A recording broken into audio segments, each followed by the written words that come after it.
La vraie définition du mot insensé, c'est celui qui a des yeux, mais qui ne voit pas. Dans la Bible, vous entendez le mot insensé. Et pour comprendre le mot insensé, on peut emprunter à l'anglais le mot nonsense.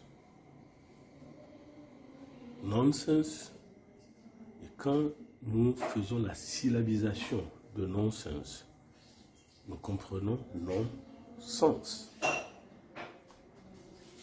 Et quelqu'un qui n'a pas de sens, ou quelqu'un qui a des sens, mais la fonctionnalité adéquate de ces sens est déficiente. Non-sens.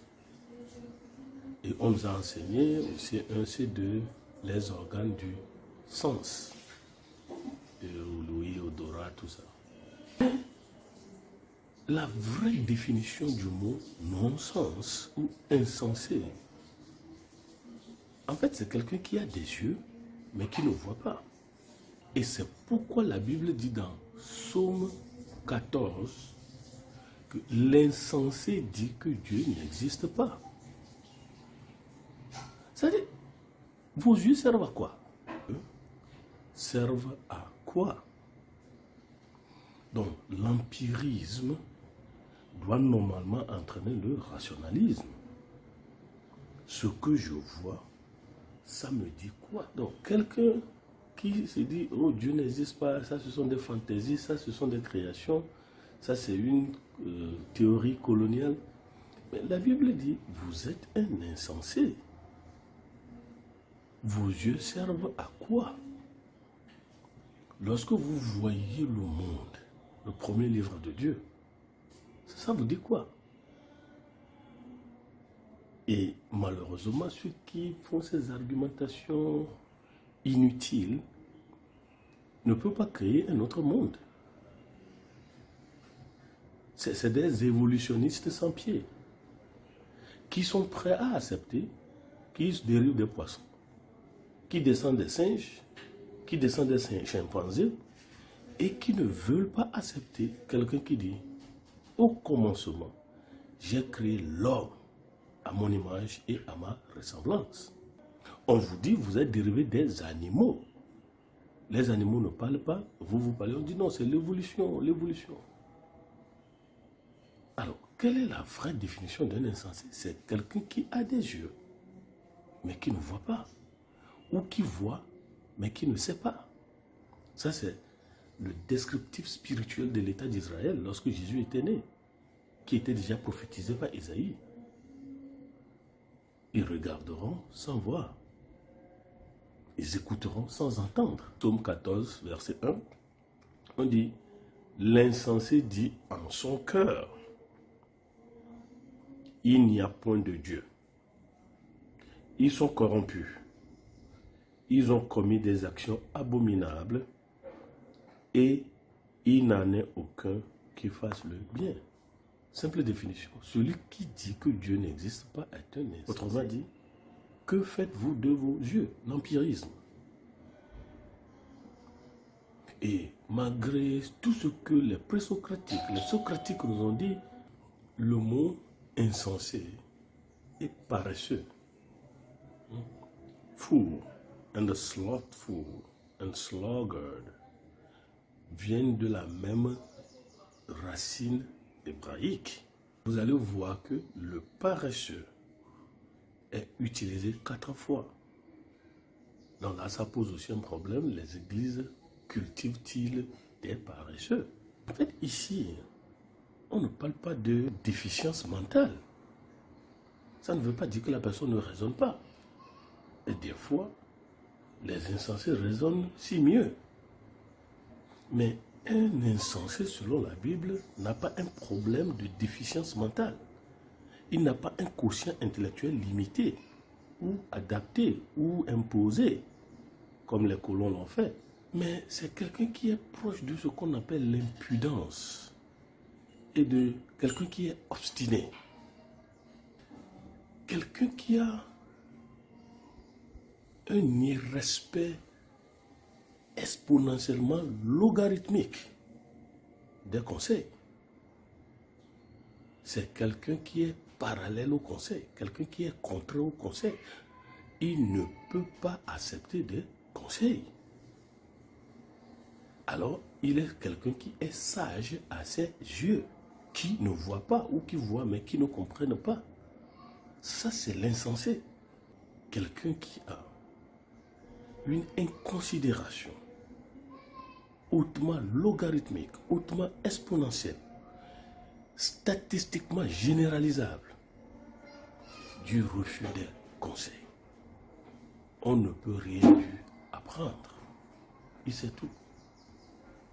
Celui qui sait tout ne sait rien. C'est pourquoi le philosophe Socrate ou Aristote nous a dit « Tout ce que je sais, c'est ce que nous appelons l'humilité de l'ignorance ».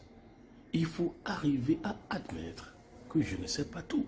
Et André Lalande, dans Vocabulaire technique et critique de la philosophie, nous dit « En fait, la sagesse, c'est la juste et parfaite connaissance que l'on doit avoir de toutes choses. » On n'a pas la juste et parfaite connaissance de toutes choses.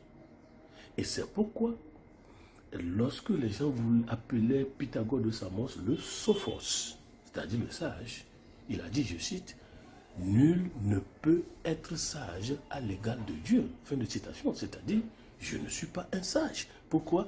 Je n'ai pas la définition du mot sagesse de André Lalande dans VTCP.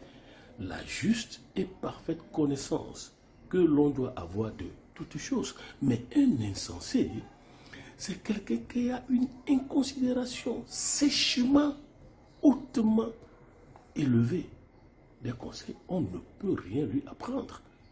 Il est sage. La caractéristique d'un insensé, le refus délibéré, la volonté délibérée d'apprendre de ses erreurs. Ça, c'est la deuxième définition de l'insensé. Quelqu'un qui a le refus délibéré d'apprendre de ses erreurs passées. Et combien sommes-nous? Donc, Fénélon a raison de dire l'homme n'apprend rien de l'histoire. Si essentiellement on apprenait de l'histoire, est-ce qu'on continuerait les mêmes erreurs? Et donc vous allez voir des gens dire, oh si je savais, oh, j'avais déjà fait ça, je ne sais pas ce qui m'a... Mais nous n'apprenons rien de l'histoire, nous sommes des nonsense people. Lorsque la chose arrive, ça nous fait pleurer, ça nous fait lamenter, ça nous fait griller. Mais une fois passé, nous répétons les mêmes bêtises. Alors la Bible nous appelle des chiens qui retournent à ce que nous avons déjà vomi. Le refus délibéré, la passion affichée de ne rien apprendre de son passé. Et nous sommes contents des fois de nos erreurs. Oui, c'est ce que j'ai fait, vous allez faire quoi? Et on finit par se définir par nos erreurs. Notre domaine de définition vient de nos erreurs. On dit, oui, moi je suis comme ça. Et alors? Mais notre libre arbitre qui nous est donné est mal utilisé. Le libre arbitre, ça c'est la raison dans la liberté. Une liberté avec la raison. Mais un insensé, c'est quelqu'un qui a un irrespect, une inconsidération notoire et caractérisée de conseils. Il ne veut pas de conseils. Et les gens disent, oui, vous m'apprendrez de vos conseils lorsque je vous les demanderai. Deuxième chose, il a une volonté affichée de ne pas apprendre de ces histoires. Il répète. Définition de l'insensé, c'est quelqu'un qui a ses propres voix sans prêter attention aux conseils et à la raison. Ça, c'est un insensé. Il a cette détermination insensée. Il a cette détermination têtue. Il est comme un âne de Buridan. Lorsque mis entre le foin et l'eau, ne sachant que faire, mais il choisit quand même. Donc voilà comment nous sommes devenus. À l'école, à la maison, partout, nous ne recevons plus de conseils. Vous êtes qui pour me conseiller? Et qu'est-ce qui prouve que ce que vous dites est bien? Nous sommes devenus des relativistes de Protagoras. La vérité en deçà des Pyrénées, erreur au-delà. Ce que tu fais bon pour toi, ce que je fais bon pour moi. Mais ce sont des théories, des philosophies vides de raison. Qu'est-ce que nous faisons de la tête? Alors, un insensé, lorsqu'il a un irrespect hautement logarithmique des conseils, lorsqu'il a cette volonté manifeste de ne pas suivre la raison, lorsqu'il décide au-dedans de soi de suivre que ses propres voies, il développe en lui ce que les Anglais appellent un concept. C'est-à-dire un orgueil excessivement logarithmique de soi. Et j'aime le mot Louis II, fanfaron. Des gens qui jouent de la fanfare pour eux-mêmes. Des gens qui se créent des cortèges pour eux-mêmes. Mais ce sont des sacs vides. Qu'est-ce que nous disons? Êtes-vous un insensé? Et combien de conseils doit-on encore vous donner pour que vous changiez? Et regardez même la vie, votre voix, je sais ce que je fais. Regardez là où ça vous a amené. Et même lorsque vous arrivez au point butoir, lamentationnel, lamentatif, vous raisonnez toujours. Les gens pensent que raisonner veut dire avoir raison. Mais raisonner veut dire utiliser la tête. Il faut la logique, le structuralisme. Nous sommes des insensés parce que nous avons des yeux, mais nous ne voyons pas. Nous regardons, nous ne voyons pas. Et la Bible dit, l'insensé, c'est celui qui dit que Dieu n'existe pas.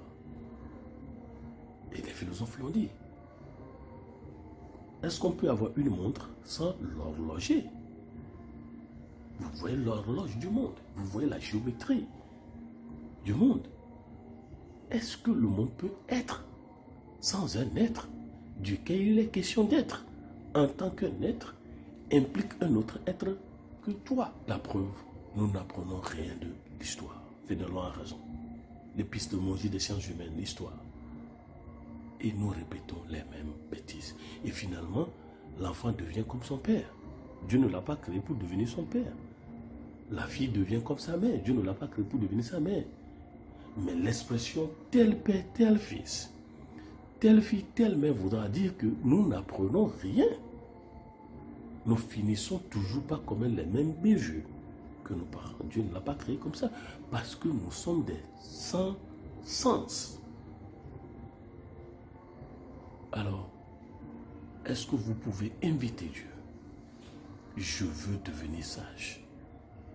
Et la Bible a dit, la sagesse commence par la crainte de Dieu. Si vous ne craignez pas Dieu, vous voyez des choses, mais non, vous ne serez jamais sage. Et le mot insensé se trouve dans la Bible, Louis II, 94 fois. Ça, c'est beaucoup.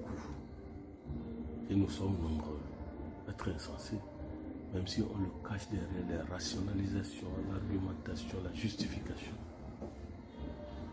Jusqu'à quand continuerons à répéter les mêmes bêtises et de finir par s'identifier à nos parents? Je suis comme mon père, je suis comme ma mère. Non, ça c'est du fatalisme. L'erreur d'apprendre du passé. Et aussi, faut-il faire la différence entre sagesse et connaissance? Ça, c'est votre devoir de maison. Au revoir.